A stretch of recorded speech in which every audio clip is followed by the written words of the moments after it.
I did it. I switched to the 4-3-1-2. It's going swimmingly so far. Hello and welcome to Club 6 Part 22 of Non-League to Legend. I'm Kev, and coming up on today's episode, we're away against Man City in the Premier League and then at home against Ajax in the Champions League.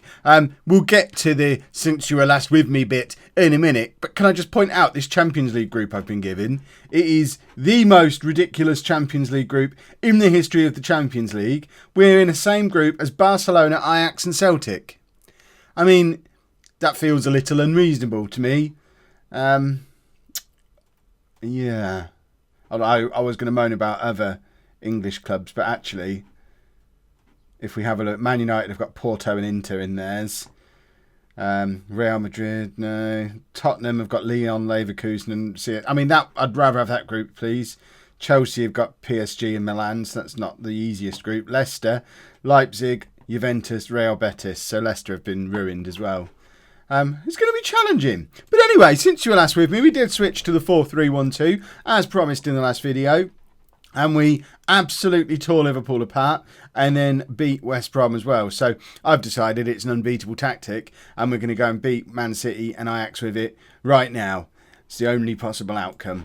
So this is how we're lining up. We've got Weiss in goal. Yes, that's right. Tim Weiss is fit again. He's not played for us yet. But he is, I mean, he's fit enough to play, so we'll get him back in the team. Back four of Martelot, Felipe, Alex and Suma. We've got Davidson, Leshy and David in midfield with Schaefer in behind Dolberg and Pingu. That, as a team, looks much stronger than the version that was playing 4-2-3-1. That midfield three is something a little bit special. Let's get into the game and see if we're, I mean, I say we look a little bit special, but Man City, last time I checked, have rather a lot of quite good players. So, that being said, they're starting to replace a lot of them with regens. Now, I mean, they're probably good regens. Kieran Tierney, the only one I recognise, who's their captain and playing at centre-back for them. And he must be getting on a little bit now. But I'm sure they had... Did they not have Dybala and all them? Or am I thinking of Chelsea? They're all the same. They both wear blue. They've both got too much money. They're basically the same club. But if we can pick up a win today, it pushes us straight back up into Champions League contention. And that's exactly where we want to be. Wolves are being upstarts again, by the way. They're right up there in the mix. And Brighton, who we lost to on the first day, they're also right up there in the mix at the moment. So perhaps losing to Brighton wasn't the complete disaster that I interpreted it as. I tell you what, since we switched to this 4-3-1-2, Suma has been playing brilliantly down this right hand side, and I know it's only been 2 games, but he's had 2 cracking games. Martelot, cross comes into Pingu, who forces the save out the City keeper, but both of our fullbacks are looking a lot more threatening for not having wingers getting in their way in front of them. So I do feel like we're playing a lot more like a Kev team now. We're obviously playing the Kev tactic, and it's actually getting the most out of our fullbacks, who are both quite quick attacking fullbacks. They're not really built to sit there and defend behind wingers in front of him. Oh, that's terrible for Martelot. I was just bigging up my fullbacks, and then he got, yeah, you put your head in your hands, you numbskull. I mean, what were you even thinking? Let's have a look at this again. He's getting a little bit ahead of himself, a little bit excited. He's got a big head because Kev says he's any good now, and look at the state of that. 23 minutes on the clock. Man City 1, Arsenal 0. Weiss has got his head in his hands. So you don't need to, Tim. That was never your fault in a million years. That all goes on Martelot. Ball forward towards Pingu, and Suma wins it back. Come on, show us all that the fullbacks aren't as rubbish as Martelot would have us believe. There you go. Redeem yourself, son. Cross comes in towards Pingu. That was a beautiful cross. That was a cross worthy of Joe Anderson off of Back in the Borough, which, by the way, is back this evening. Sat here for 5 minutes looking for a way to work that in. Apologies if you're really enjoying that series and you haven't seen it for 4 or 5 days. It is back. And also apologies if you're watching this series, binge watching it 6 months down the line and you have no idea what I'm talking about because you haven't discovered Back in the Borough yet. But, you know, a lot of people watching the day they come out. So, yeah, Tierney's looking shattered for Man City, presumably because he's older than I am. And his centre-back partner's also picked up an injury. So there's 2 very tired, broken centre-backs playing for Man City at the moment. And we've got Pingu and Dolberg up front. So I'd like to think we should be able to exploit that, but we don't seem to be so far. City have edged that first half. and we've managed to nick an equaliser. So I'll allow it. This all seems good, but we do need to exploit this whole situation that's going on here, gentlemen. Exploit. And I know that because I've done that, someone is going to tell me, Kev, just use the shouts. I could, but I genuinely don't know if there's a shout that says go and exploit the injured lad. And now they've brought on a replacement anyway. It's not worth it. Right. City on the attack. Oh, but Leshy intercepts. And we've got a bit of a counter-attack on here, everybody. Davidson. I mean, this is the slowest counter-attack in the history of the world. But Felipe plays it over the top to Pingu, who has space to run into, and Dolberg in the middle. But in the end, he just chooses to kick it into the crowd of people behind the goal. I can't, in good conscience, confirm that he was aiming at the goal there because he missed it by so much. Leshy across to Dolberg and David. We're knocking the ball around beautifully. Pingu! And now they've taken off. Tierney as well to bring on a promising fullback. It seems Man City just don't bother playing with centre backs in the future, which I guess is reasonable. Dolberg's coming off for Sandu. And I think we're going to take off Alex for Vitali as well. I've discovered that DVD can play as a striker, by the way. So all my panic about not being able to use him, the only one who's actually going to miss out on a spot in the team now is Reece Nelson.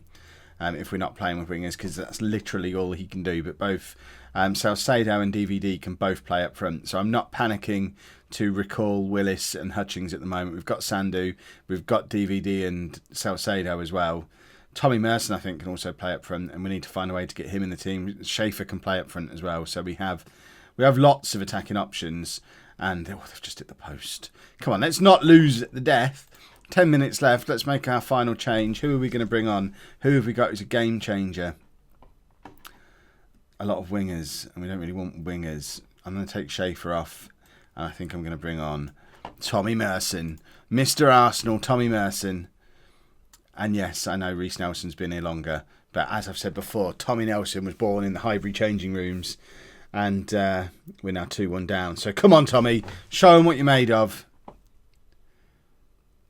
I mean, for all the excitement at Man City, they've scored from a set piece and a terrible, terrible mistake from us.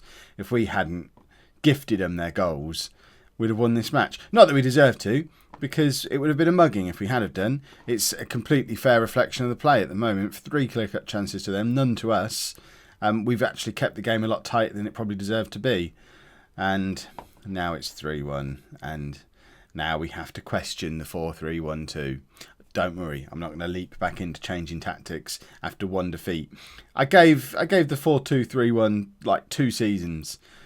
It was looking a bit ropey in big games last year, and losing to Brighton on the first day, that was the final straw. But we're going to give the 4-3-1-2 at least until Christmas, which I know I have a history of that meaning it'll be changed by the next episode, if not the next game. But I do at this stage intend to play it against Ajax. That might change if Dolberg or Pingu or both pick up an injury. And we know they have history of being injured at the same time. I think they get a little bit lonely if they're not out there together. Don't score a fourth, City. That would be troubling. At least we created chances, just not any that were really good. There's still stuff to build on. I think it was a little bit soon in the life of the 4-3-1-2 to be playing Manchester City. Let's go and see if we fare any better against Ajax. Couple of changes for the Ajax game then. Enrique comes in, or Henrique. He's going to be Enrique, I think. He comes in for Leshy, and Salcedo comes in up front at the expense of Pingu. Let's get into the match. Barcelona have already beaten Celtic 2-0.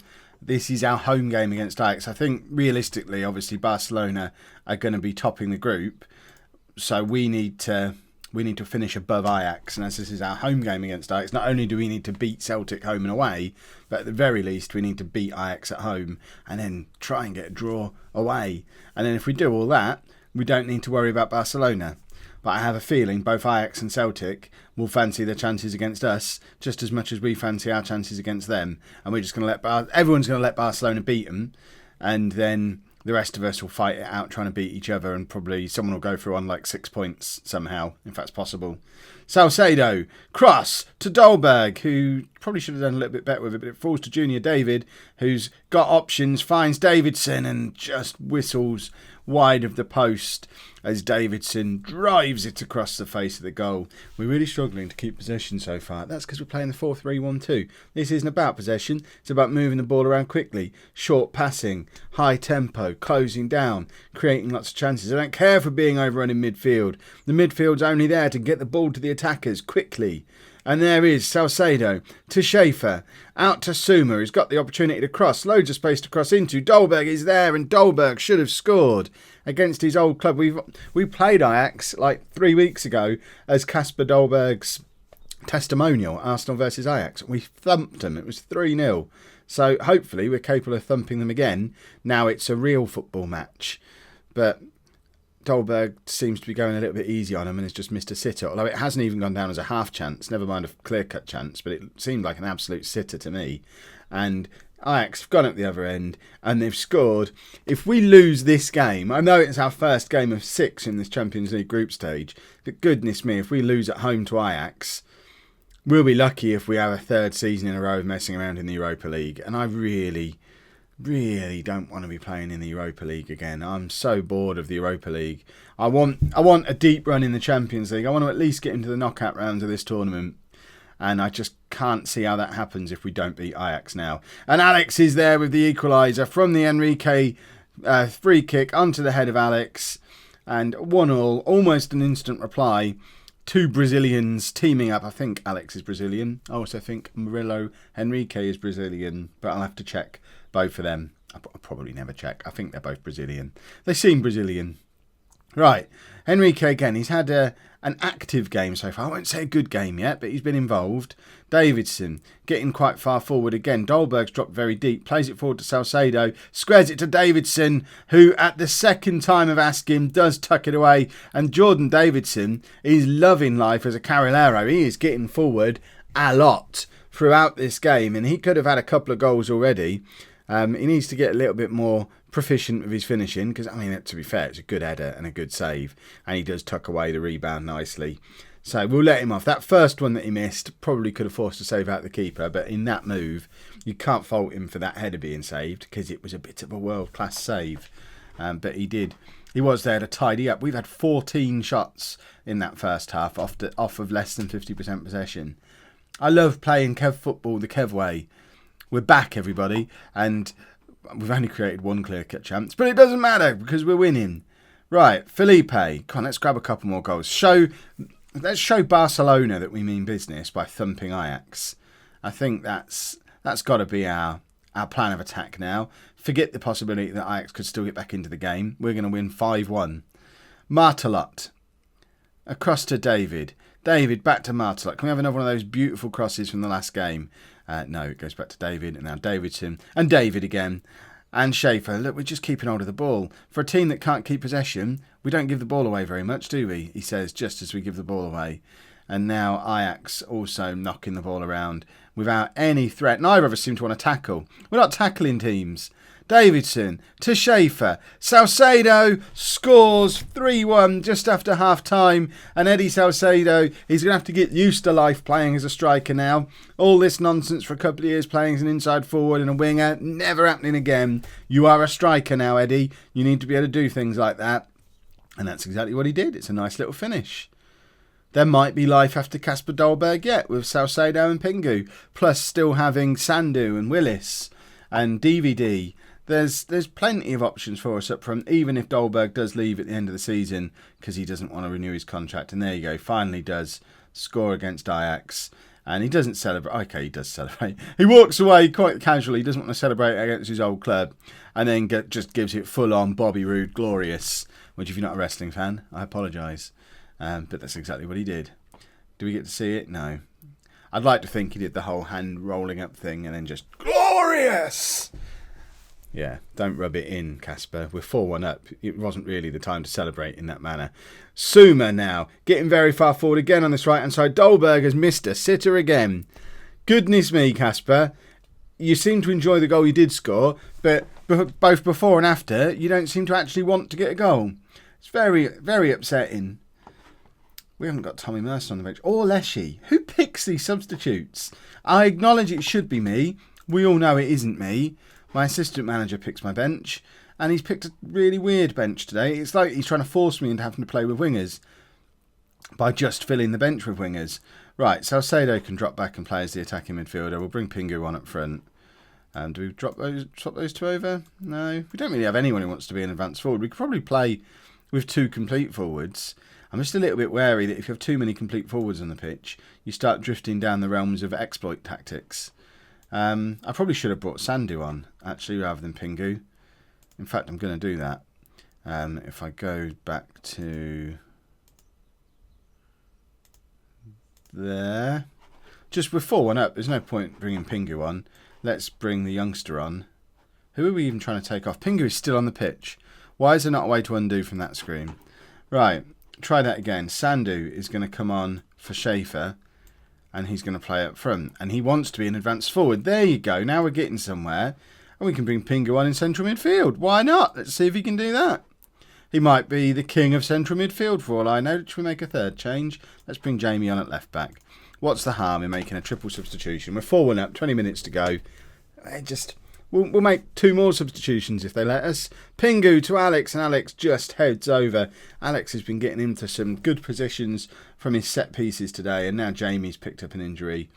Silly old Jamie, done his hamstring. Psh, what a silly bear. I want to see Sandu do something. In a similar vein to how we had Willis get a lot of goals for us in the group stages of the Europa League last year, and we realised he might actually end up being any good.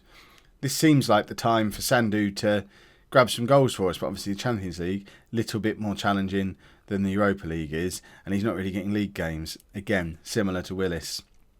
Don't be surprised if he ends up with a similarly poor goal return at the end of the season because he only appears in 20-minute chunks. Sandu nods down to Pingu. Salcedo grabs his second of the game, our 5th. Arsenal 5, Ajax 1. We're top of the group. Was it ever in doubt? Of course we were better than these rascals. Barcelona, be afraid. You only beat Celtic 2-0. We've just put 5 past Ajax. Yeah, that's how we roll. Are we going to grab a 6?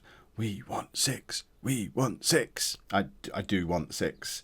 At this point, 6 would be nice. Dolberg. Salcedo just sort of stood there waiting for it to get to him, and it didn't. He perhaps should have tried to be a little bit more mobile. And they're just going to knock it around at the back now because there's 7 seconds left, and apparently they have no ambition at all. Come on, give us the ball back. Goodness me. There we go. It is 5-1. We are top of our group. The future is looking brighter than it did at the end of the last episode. That's for sure. Tomorrow we will be back. I don't know if we'll do... I mean, the big games seem to be coming thick and fast early on in the season. We might even do Chelsea and Celtic tomorrow. And then maybe Barcelona and Tottenham. Oh, Tottenham and Barcelona there. There you go. We'll do... Yeah. Because I want you to see all 3 of these big European clubs. But then we could do Celtic and Man United there. And perhaps not do that one. I'll figure it out, I'm sure. If you have enjoyed that episode, please make sure you leave a nice big thumbs up on there for me. Subscribe to the channel for daily Football Manager videos. And thank you very much for watching.